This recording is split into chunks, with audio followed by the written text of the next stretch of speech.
जय माताजी मित्रों, मारी चेनल ममतानी रसोई में तमारुं स्वागत है। तो आज आपणे बनावीशुं पावभाजी। तो फक्त 10 થી 12 मिनिट में बनी जती पावभाजीनी रेसिपी आज हूँ तमारी साथे शेर करूँ छूं।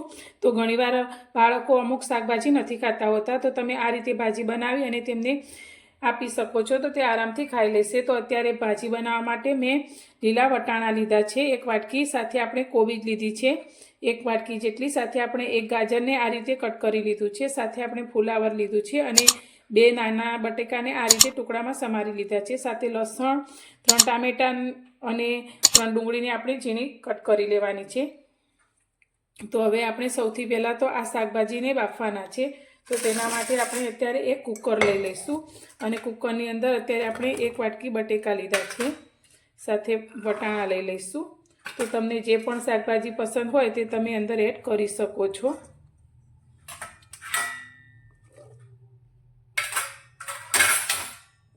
फुलावर लई लईशुं। हवे आनी अंदर आपणे 1 वाटकी पाणी रेडी अने बधा शाकभाजीने सारी रीते बाफी लईशुं। तो 1 वाटकी पाणी आपणे लई लीधुं छे। हवे तेनी अंदर अत्यारे आपणे स्वाद प्रमाणे मीठुं लईशुं। तो अत्यारे 1 चमची जेटલું मीठું आपणे अंदर लई लईशुं अने कूकरनुं ढांकण बंद करी अने आपणे 3 सीटी करी लईशुं। तो अत्यारे आपणे एक आ रीते एक मोटो मिक्सर जार लई लीधो छे, तेनी अंदर आपणे जे 3 टामेटाने कट कर्या छे ते लई लईशुं। तो अत्यारे आपणे खूब ज ओछा समयमां पावभाजी बनावीए छीए, तो अत्यारे मिक्सरनो उपयोग करीशुं। साथे आपणे डुंगळीने समारीने लीधी छे ते पण अंदर लई लईशुं।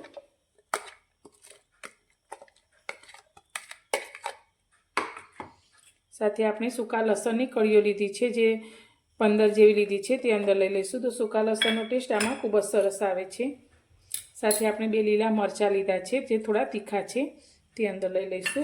थोड़ी आपणे कसूरी मेथी अंदर एड करीशुं। आनाथी पावभाजीनो टेस्ट खूब ज सरस आवे छे। ने 1 चमची आपणे जीरुं लई लईशुं। हवे बधी ज वस्तुने पीसी अने एकदम झीणुं क्रश करी लईशुं। तो बधी ज वस्तुने आपणे आ रीते पीसी अने तेने ग्रेवी जेवुं तैयार करी लीधुं छे। हवे आपणे कूकर पण खोली अने शाकभाजीने जोई लईशुं।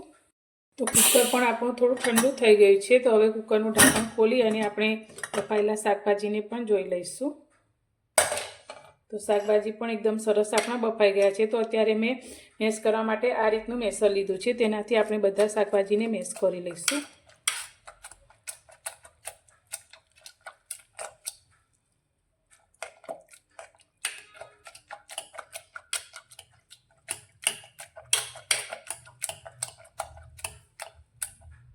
हवे आपणे भाजीनो वघार करवा माटे गैस पर एक कढ़ाई राखी छे, तेनी अंदर आपणे 2 मोटा चमचा जेटલું तेल लईशुं। तो भाजीमां तेलनुं प्रमाण थोडું વધારે હોય तो ज भाजी सारी लागे छे। हवे तेनी साथे अत्यारे आपणे थोडું बटर एड करीशुं। तो बटरने पण आपणे सारी रीते पीगळवा दईशुं। तेल अने बटर सारी रीते गरम थई गया छे, तो तेमां आपणे थोडુંક जीरुं एड करीशुं। साथे मैं 1 नानी डुंगळीने आ रीते एकदम झीणी झीणी समारी लीधी छे, ते अंदर लई लईशुं। तो आ रीते डुंगळीने झीणी समारीने एड करवाथी तेनो टेस्ट जे आवशे ते खूब ज सरस लागशे। तो डुंगळीने आपणे आ रीते थोड़ी फ्राय करी लईशुं।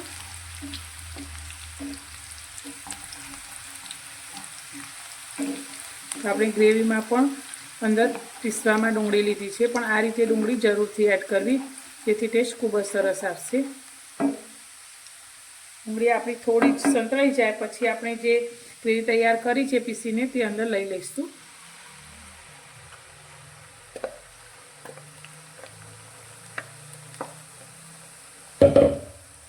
अने तेने सारी रीते मिक्स करीशुं।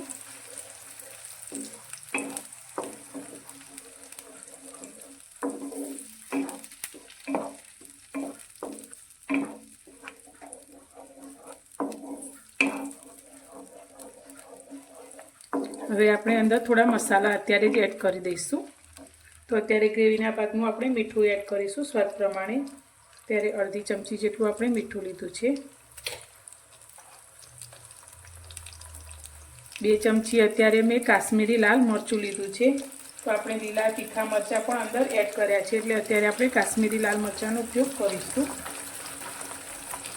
साथे आपणे 1 चमची धाणा जीरुं लईशुं।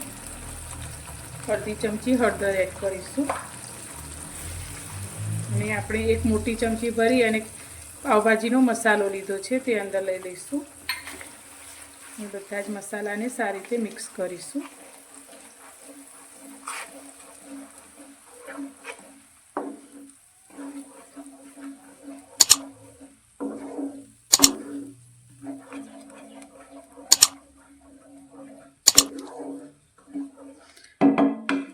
હવે આને આપણે ઢાંકી અને થવા દઈશું.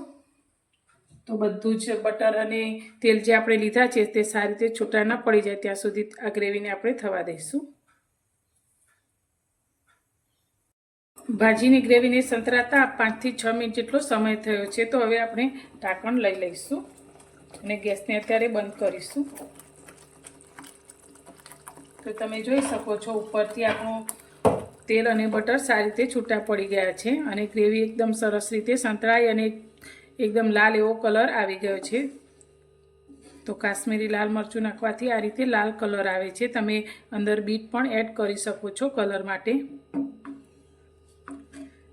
હવે સંતળાયેલી ગ્રેવીને આપણે ક્રશ કરેલી શાકભાજીમાં ઉમેરીશું.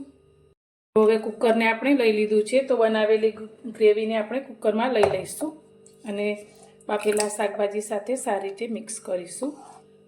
તો ઉપરથી એક્સ્ટ્રા વઘાર કરવાની પણ જરૂર ના પડે તે રીતે આપણી પાવભાજી બનીને તૈયાર થાય છે.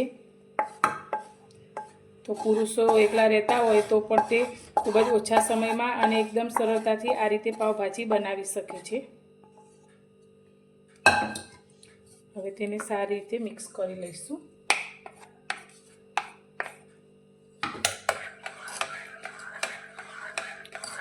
તો ભાજીને આપણે જેટલી જાડી પાતળી રાખવી હોય તે પ્રમાણે કરી શકીએ છીએ. તો જો વધારે ઘટ થઈ હોય તો તેમાં તમે થોડું ગરમ પાણી અંદર એડ કરી શકો છો.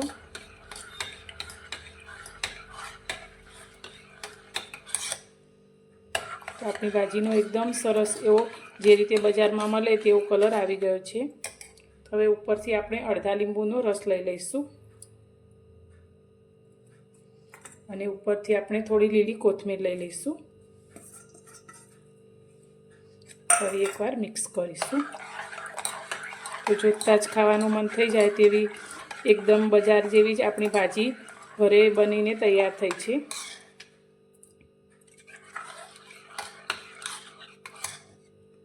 હવે આપણે પાવને પણ શેકી લઈશું.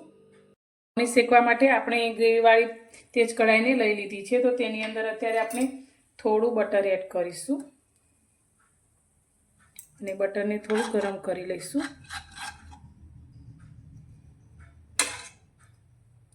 બટર ગરમ થાય એટલે આપણે અંદર થોડો પાવભાજીનો મસાલો લઈશું. થોડું આપણે મરચું એડ કરીશું અને આપણે 2 પાવ લીધા છે તેને આપણે આ રીતે ગરમ કરી લઈશું. તો પહેલાં નીચેની સાઈડથી ગરમ કરીશું, ઉપરની સાઈડથી ગરમ કરીશું. તમે આ રીતે કઢાઈમાં ના કરવા હોય તો તવા પર પણ કરી શકો છો.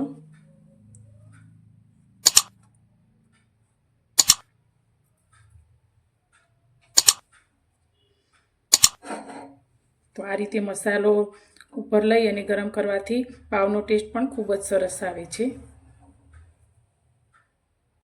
તો તૈયાર છે આપણી પાવભાજી. તો એકદમ બજારમાં લારી પર મળે તેવી જ અને તેવા જ ટેસ્ટ સાથે અને કલર સાથે આપણી ભાજી બનીને તૈયાર છે. તો તમને આજની આ રેસીપી કેવી લાગી તે મને કોમેન્ટમાં જરૂરથી જણાવજો. અને એકવાર મારી રીતે આ ભાજીને ટ્રાય જરૂરથી કરજો. તો ખાવામાં ટેસ્ટમાં બેસ્ટ એવી આપણી આ ભાજી બનીને તૈયાર છે. ઉપરથી આપણે આ રીતે બટર લઈ લઈશું. તો મને કોમેન્ટમાં જરૂરથી જણાવજો. અને પસંદ આવી હોય તો વિડીયોને લાઈક કરજો, શેર કરજો અને હા, ચેનલને સબસ્ક્રાઈબ કરવાનું બિલકુલ ભૂલતા નહીં. તો ફ્રાય કરેલી ડુંગળી અને મસાલા પાવ સાથે આપણી આ પાવભાજી બનીને તૈયાર છે.